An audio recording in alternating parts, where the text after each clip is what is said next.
second speaker for the evening is Mr. Wataru Nishigahiro, and he is an envoy extraordinaire and minister plenipotentiary at the embassy in Japan, and he is going to speak on some other close connections at around the same time, and I'll leave him to tell you what they are. Thank you.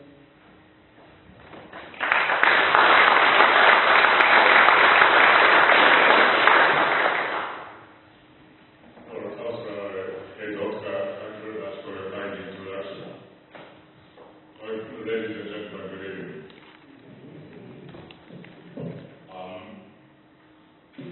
This year we are celebrating as Mayor of Yokosuka has said, 150th year anniversary after the establishment of the diplomatic relations between the two countries. So 100 years ago, there was one man that called Britain who went to Japan and concluded the treaty of amity and commerce between England and Tokugawa administration. We are talking about the beginning of Tokugawa administration, but 150 years ago, it was at the end of the Tokugawa period.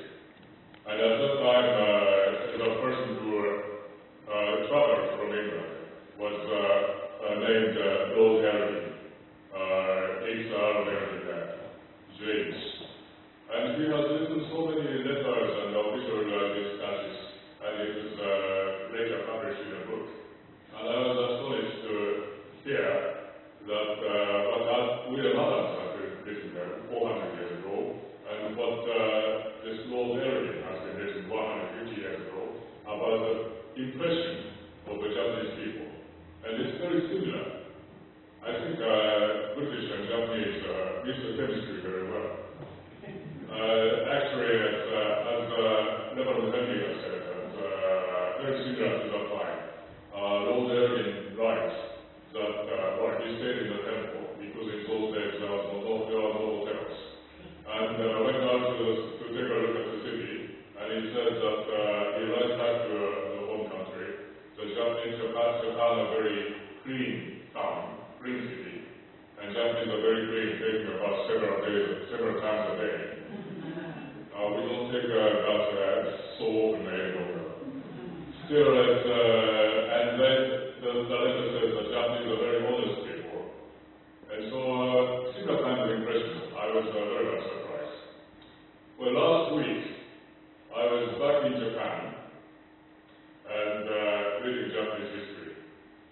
Firstly, I found that relationship between Shogun Ieyasu and William Adams, Miura-Anjin, as he is known in our country, was much closer than I thought, as Reverend Henry has just explained.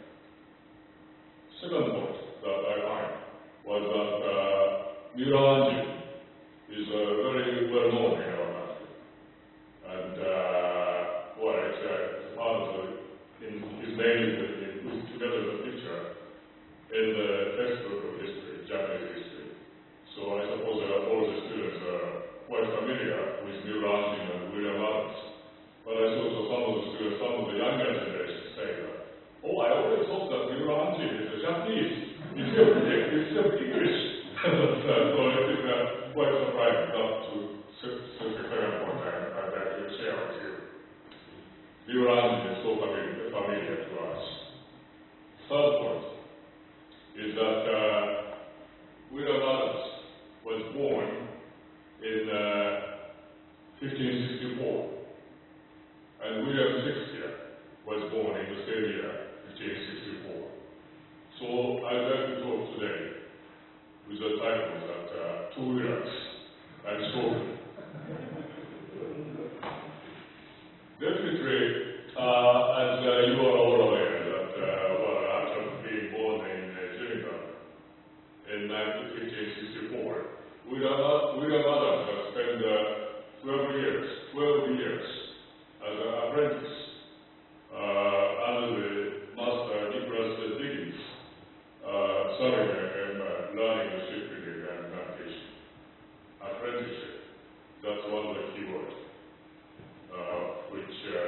leads to the theater going afterwards.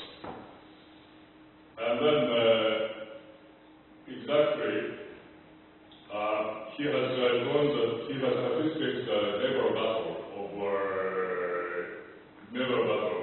successive naval battle from the British side with Alma Spanish in 1588. And exactly 10 years after that, in 1598, he leaves from Rotterdam in Netherlands to the voyage, which eventually, as you have seen in the chart, which eventually took him to Japan, arriving in Japan in 1600. So then, as Reverend Henry has explained, that he has started studying Shogun Ieyasu, and Shogun likes Adams so much that he has given not only the townhouse in Tokyo, but also the territory in Hebi, where his Jodo's temple is located. And that territory has sort of a lore in those days. It's quite huge, 250 koku. One koku is the amount of rice.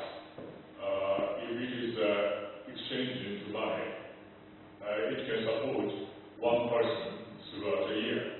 So 250 koku that he has received from the Shogun could support 250 people. So if you had that many of retainer together with the territory. So obviously, yes, Shogun liked William Adams very much, loved him very much. And here, Adams became the advisor, foreign policy advisor for Shogun. Then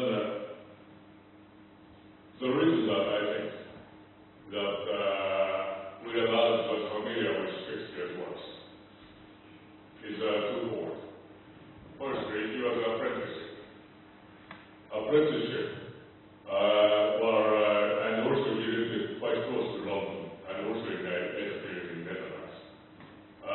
These are the places, and all places familiar. Those are familiar places for the Globe Theatre, where Shakespeare used to play.